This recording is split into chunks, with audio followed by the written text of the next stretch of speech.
June 4వ తేదీ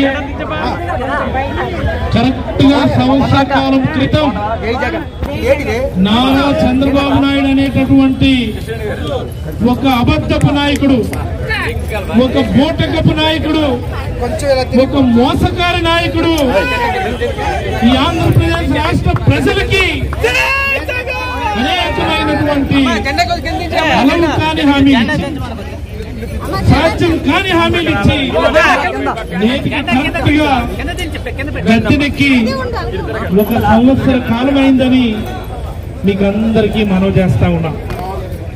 ఈ సందర్భంగా ప్రతి నేటి వెన్నుపోటు దినం నిరసన కార్యక్రమానికి విచ్చేసినటువంటి ప్రతి వైఎస్ఆర్ కాంగ్రెస్ పార్టీ కార్యకర్తకి కూడా చేతులు జోడించి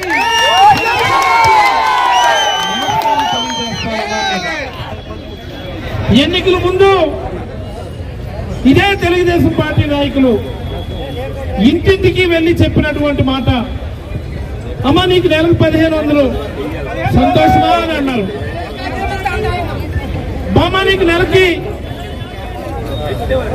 అయ్యా నీకు నెలకి సంవత్సరానికి 20,000 అని చెప్పి రైతుల దగ్గరికి వెళ్ళారు. సంతోషమా అని అడిగారు. చదువుకునే ప్రతి పిల్లోడికి కూడా 15,000 అన్నారు. సంతోషమా అన్నారు. మరి ఈ రోజు నేను అడుగుతా ఉన్నా చంద్రబాబు గారికి, జగన్మోహన్ రెడ్డి గారి తరఫున, వైఎస్ఆర్ కాంగ్రెస్ పార్టీ తరఫున చంద్రబాబు గారిని అడుగుతా ఉన్నా, అయ్యా చంద్రబాబు గారు మీకు సంతోషమా? నెలకు 1500 ఇస్తానన్నటువంటి అక్క చెల్లెమ్మల్ని వెన్నుపోటు పరిచినటువంటి మీకు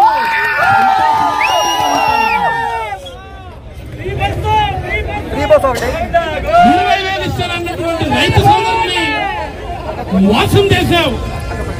మరి నీకు సంతోషమా అని నేను అడుగుతా ఉన్నాను.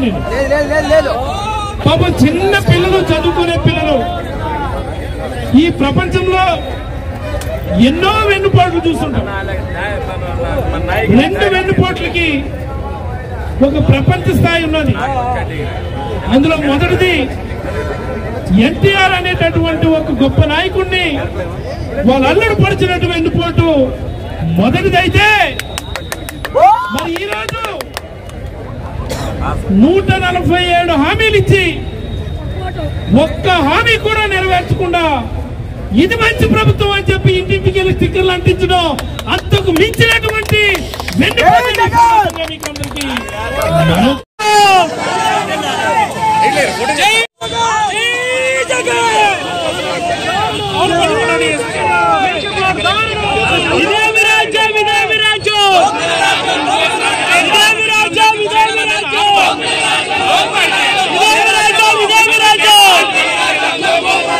లారీ గాని వెళ్తే ప్రతి లారీ మీద, ట్రాక్టర్ మీద, టిప్పర్ మీద 100 రూపాయల నుంచి 300 రూపాయలు. కొంచెం దూరం కొంచెం దూరం. మీకు 15,000 ఇస్తాం, మీకు 20,000 ఇస్తాం, లేకపోతే మీకు 50 సంవత్సరాల పెన్షన్ ఇస్తాం, ఈ రకరకాలు చెప్పి ఇంతవరకు మాకు అవి చేయలేదు. కాబట్టి ప్రభుత్వ ప్రతినిధిగా మీకు ఆంధ్రప్రదేశ్ ప్రజల తరఫున, ముఖ్యంగా పలాస